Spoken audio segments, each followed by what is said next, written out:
Hi and welcome to the Baby Cubby. Today we'll be going over the 4Moms mamaRoo. Unlike other swings and bouncers, this infant seat actually mimics the motions that parents make when trying to comfort their child. In the package, you'll get the mamaRoo seat itself, an AC adapter to plug into the wall, and a removable toy bar with 3 plush toys, a crinkle, a rattle, and a mirror. In terms of features, the mamaRoo has cool mesh fabric to keep your baby comfortable. It includes 4 built-in soothing sounds, and you can even play your music with the MP3 player input jack.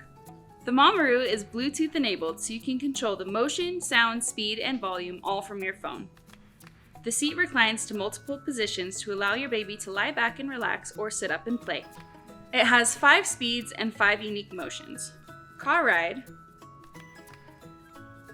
kangaroo, tree swing, rockabye, and wave. The toy mobile makes it interactive and promotes early child development. You can use the mamaRoo until your child reaches a maximum weight of 25 pounds or until they can sit up unassisted and try to climb out. It weighs 19 pounds, so it's not bulky or difficult to manage, and in terms of care, the fabric is easy to remove and they're machine washable. Thank you so much for watching. To shop this product or other products, please visit us at babycubby.com, where all orders over $25 ship for free. If you want to watch another video about our gear, please click over here. Don't forget to like and subscribe. Let us know what you want to see, and we'll see you next time.